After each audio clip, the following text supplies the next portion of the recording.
අද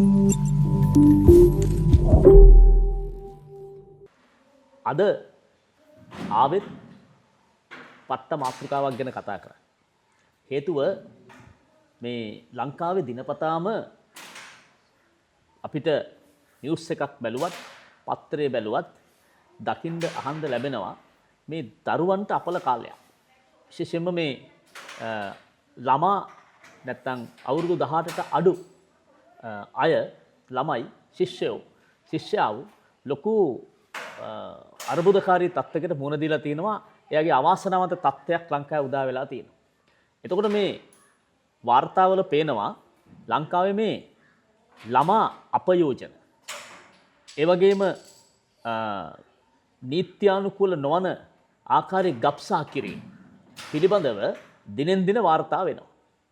එතකොට අද අපි ආවේ ඩොක්ටර් සිතිජව හොයාගෙන මේ ඇබියුස් නැත්තම් මේ අපයෝජන සහ ඇබෝෂන් මේ ගබ්සා කිරීම සම්බන්ධයෙන් ලංකාවේ නීති සම්බන්ධයෙන් කතා කිරීමටත් ඒ වගේම වෛද්‍ය විද්‍යාත්මකව මේකේ තියෙන බරපතලකම් පිළිබඳව සාකච්ඡා කරන්නත් තමයි ඔහුගේ නිවසටම අපි අද ආවේ. ඒ නිසා අපේ channel එක subscribe කරන්න කියලා ඔබට යෝජනා කරනවා. අපි හැම සතියෙම මෙවැනි වැඩසටහන් වෛද්‍යාචාර්යතුමා සමග සාකච්ඡා කර දානවා. ඔබේ දිවියට ඒක අත්වැලක් වෙයි. ඩොක්ටර් ආයිබෝන් ඔබට. දැන් ඩොක්ටර් මේ ඔබ නීතිඥයෙක් නොවුනත් ඔබ වෛද්‍යවරයෙක්. වෛද්‍ය වරුන්ගේ තියෙනවා ethics ආචාර ධර්ම. මේ ආචාර ධර්මානුකූලව මේ ගබ්සා කිරීම පිළිබඳව තිබෙන නෛතික පදනම කුමක්ද? සහ නෛතික පදනම කුමක්ද? පසුව ඊළඟ ප්‍රශ්නය අහන්න. මම ඉස්සෙල්ලාම කියනවා මේ ගබ්සාව ගැන අපේ රජයේ දැනට පවත් තියෙන නීතිය ගැන. ඔව් ඩොක්ටර්.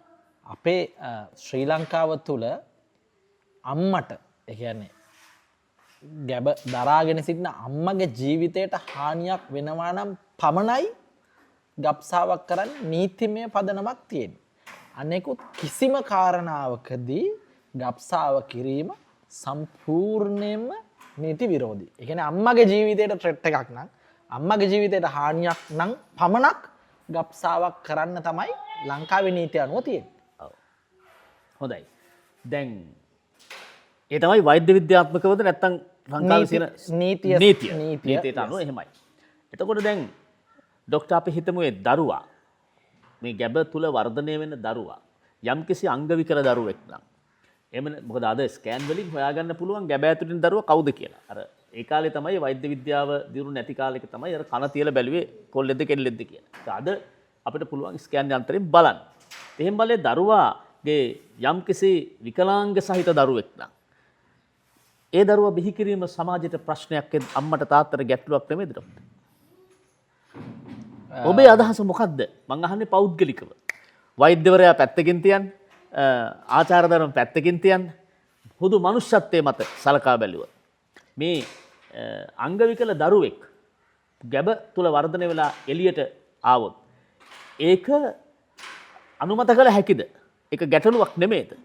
ඔබ අහන ප්‍රශ්න මම උත්තරයක් දෙන්නම්. වෛද්‍ය සිතජ පෙරේරා කියන නමින් ඔබට ගිහින් සිතජ පෙරේරා කියන සාමාන්‍ය තරුණයා සාමාන්‍ය පුද්ගලයා විදිහට මම උත්තර දෙන්නම්.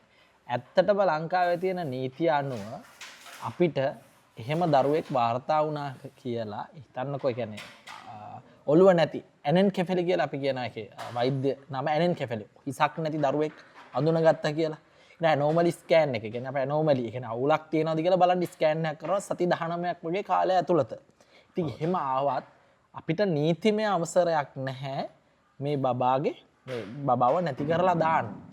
ඇත්තම කතාව කිව්වොත් ඒ වගේ දරුවෙක් ඉපදීම තුලින් රටට ඒ අම්මට ඒ පවුලට මම දකින්න කෝණය අනුව විශාල බරක්. හේතුව හිතන්නකෝ තව දරුවෙක් ගෙදර ඉන්නවා කියලා. එතකොට ඒ දරුවගේ වැඩ කටයුතු පව අපහසු වෙනවනේ මේ දරුවා ඉපදීම තුලින්.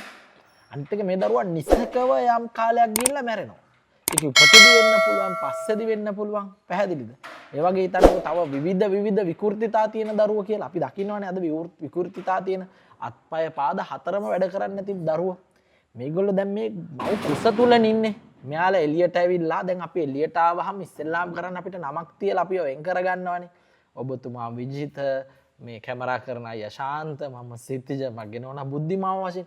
හැබැයි මේ කලලේ සිටින මම මේ කියන දේ හොඳට තේරුම් ගන්න. මම මේ කියන්නේ වෛද්‍යවරයෙක් විදියට නෙමෙයි. ඔබ මගෙන් ප්‍රශ්න ආපු නිසා හිතන්නකෝ ගන්නකෝ ඒ දරුවට නමක් ගමක් මොකුත් නැහැ මේ බඩක් ඇතුළේ ඉන්න සෛල ටිකක්නේ. එහෙම එතන ඒ වගේ ප්‍රශ්නයක් තියෙන දරුවෙක් මේ ලෝකෙට බිහි කිරීම මේක සමස්ත සිස්ටම් එකටම බරක්. ඊට පස්සේ මේ දරුවා මිය දෙනකම් මේ සිස්ටම් එකෙන් ඇදගෙන යන්න එපා. ඒකම කොච්චර බරක්ද කියලා හිතන්නකෝ. මම ඔබගෙන් අනිත් පැත්තට තව ප්‍රශ්නයක් අහන්නද. දැන් අපි ගබ්සාව මම මේ ගබ්සාව නීතිගත කරන්න කියනවා හදනවා නෙමෙයි. මේවා ඇත්තටම ප්‍රශ්න මේ වගේ දෙයක්කින් මේ වගේ අම්මෙක්ට තාත්තෙක්ට සහනයක් දෙන්න පුළුවන් නම් මොකද මම වෛද්‍යවරයෙක් විදිහට මම දන්නවා මම මගේ ඇද්දකට මම ගොඩක් ලෙඩුත් එක්ක සමීපව වැඩ කරන නිසා මම දැකලා තියෙනවා දවසට මෙහෙම දරුවෝ කී දෙනෙක් එනවද? ඒ දරුවන්ට කවදාවත් අනාගතයක් නැහැ. අවුරුදු 3-4න් මැරිලා යන දරුවෝ ඉන්නවා. ඉතින් අවුරුදු 3-4ක් අම්මා ඒ දුක විඳලා ඒ අම්මගේ ලයිෆ් එකේ කොච්චර ක්වොලිටි එකට හානියක් වෙනවද ඒ අවුරුදු 3-4 තුල? මම තව ප්‍රශ්නයක් ගන්නම්. ඒක සමාජයට උපන් ප්‍රශ්නයක්. දැන් ගබ්සාවක් කරන්න තහනම්නේ හිතන්න ඔබගේම සහෝදරිය ඔබගේම දරුවා දූෂණයකට ලක් වුණා. ලංකාවේ වාර්තා වෙන දේවල්නේ රේප් එකක් වෙනවා. එයා පිළිසිඳ ගන්න. එතකොට ඒ වගේ දරුවෙක් හදන්න කොහොමද? මම වෛද්‍යවරයෙක් කියන මාතෘකාව පිටින් ඉඳන් මම මේ කතා කරන්නේ. ඔබතුමා මේ ගැන කතා කරපු නිසා හරි සංවේදීකාර. ඔබ හිතන්න මම ඔබගෙන් අහන්න මේ ප්‍රශ්නේ. ඔබගේ දරුවා, ඔබගේ සහෝදරිය, ඔබගේ මව කවුරු අපිට සමීප කාන්තාවක් රේප් එකකට දූෂණයකට ලක් වෙනවා. පිළිසිඳ ගන්න.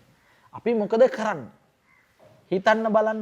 මම දකින්න දේ තමයි ජීවිතයක් පීඩා නොකිරීම උතුම් ජීවිතයක් රැක ගැනීම පරමුතු. නමුත් මේ අවස්ථාවට ආවම බලන්න කොච්චර ගැටලුකාරී තත්ත්වයක් මතුවේද? ඒ දරුවා ලොකු වෙද්දි කොහොම ප්‍රශ්නයක් ඇති වෙන්න පුළුවන්? දූෂණය අපේ සමාජය බලන් ඉන්නේ මඩ ගහන්නනේ දේවල් කියන්නමනේ. එතකොට ඒ දරුවා ලොකු වීම තුළ කුමන ප්‍රශ්න ඇති වෙන්න පුළුවන්ද? ඉතින් ඒ වගේ මාතෘකා ගොඩක් තියෙනවා. තව එකක් ගැන මම කතා කරොත් පාසල් යනවා දක්ෂ ළමයි 10 වසරේ හොඳට ඉගෙන ගන්න පුළුවන් මොකක් හරි අතකින් වැරදකින් පිළිසිඳ ගන්න. එතකොට මොකද කරන්නේ? මේ දරුවා රැකලා අවුරුදු ගාණක් ගෙනියනවද?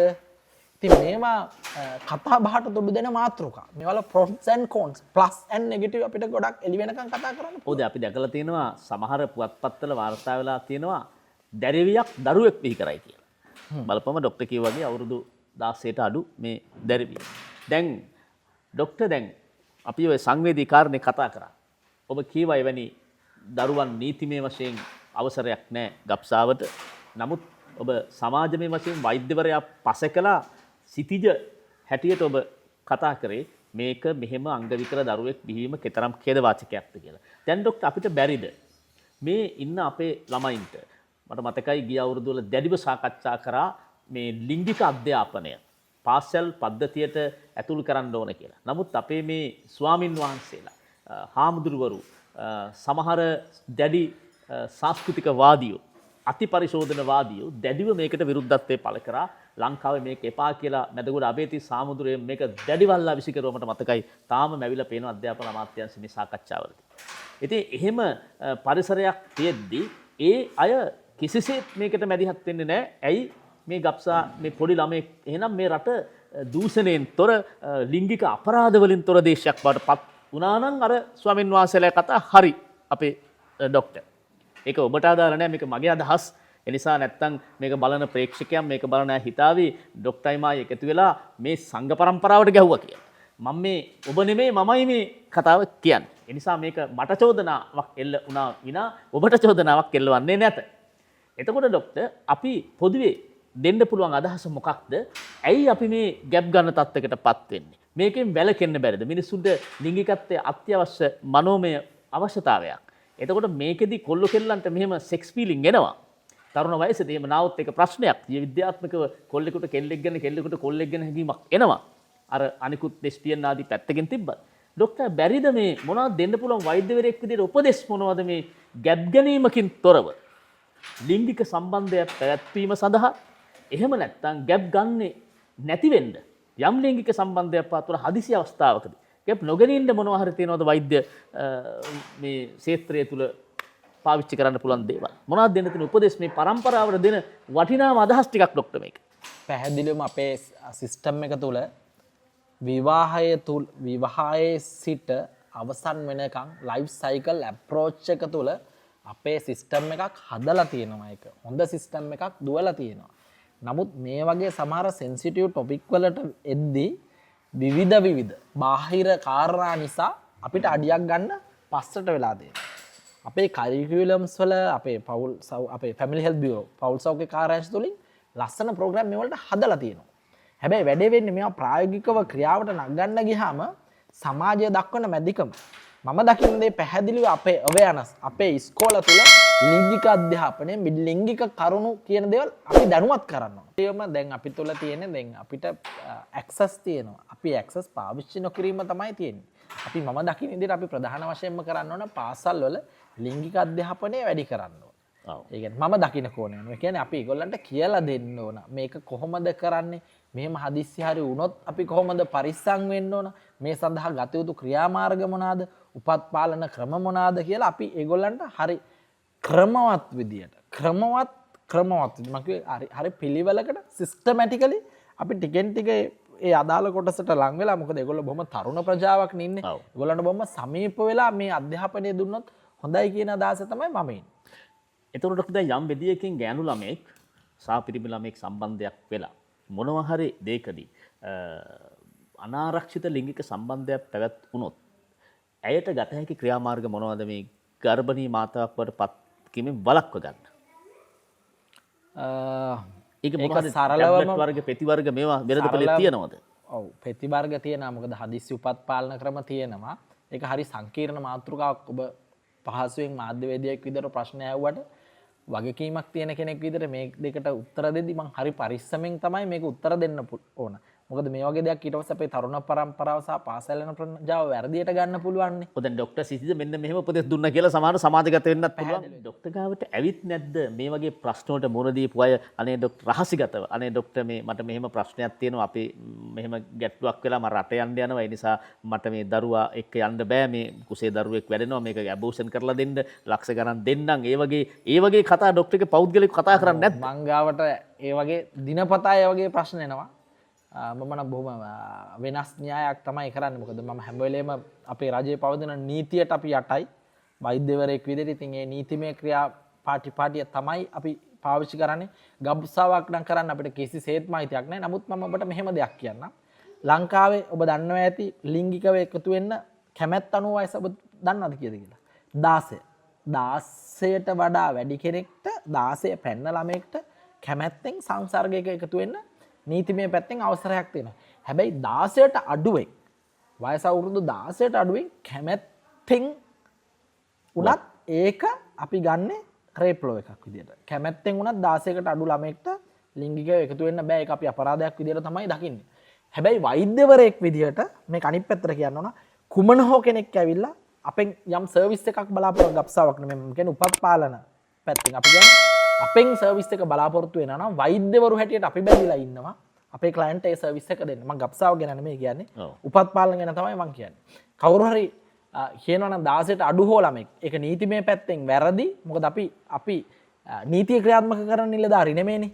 නමුත් කෙනෙක් ඇවිල්ලා අපෙන් උපදේශක් ඉල්ලනවා නම් අපෙන් ඒකට විසඳුමක් ඉල්ලනවා නම් අපි බැඳිලා සිටිනවා යට උදව් කරන්න. හොඳට හිතලා වැඩ කරන්න කාලයත් එක්ක ගොඩාක් දේවල් අපිට ලැබෙයි. හොඳ අධ්‍යාපනයක් ලබන්න හොඳම හැමදේම ගැන දැනගන්න ලිංගිකත්වය කොහොමද මේ හැමදේම තුලින්. ඉතින් දැනුමෙන් පෝෂණය වෙන්න. එතකොට දැනුමෙන් පෝෂණය වුණාම ගොඩාක් දේවල් ඔයගොල්ලන්ට තේරෙනවා කොහොමද මේක විය යුත්තේ කියලා. ඉතින් මට දෙන්න තියෙන මේ හැමදේම කියවලා බලන්න ප්‍රායෝගික වෙන්න කිසි දෙයකට කලබල වෙන්න එපා. හොඳට හැමදේම තේරුම් ගන්න. එතකොට කාලයක් යද්දී ඔයගොල්ලන්ට තේරෙයි ගොඩක් දේවල් කොහොමද සිද්ධ වෙන්නේ කියලා. ඉගෙන ගන්න කාලේ හොඳට ඉගෙන ගන්න. කාලයත් යද්දී ඔයගොල්ලන්ට ගොඩක් දේවල් තේරෙයි. එතකොට ඒ නිසි කාලෙදී නිසි දේවල් නිසි කාලට භුක්ති විඳින්න ප්‍රශ්නයක් නැතුව හම්බෙයි. එතකොට තමන් අසරණ වෙලා වෛද්‍යරු ගාවට දුක කියාගෙන යන්න ඕන වෙන්නේ නැහැ. හොඳයි. එහෙනම් ඔබ මල්වත්තෙන් කැම්පස් එකට පාරවල් නැහැ කිව්වා. කැම්පස් එකෙන් මල්වත්තට පාරවල් තියෙනවා. ඔබ හොයාගන්න කැම්පස් එකෙන් මල්වත්තට පාරක්. එහෙනම් ඔබට ජය. ආයිබෝන් ડોක්ටර්.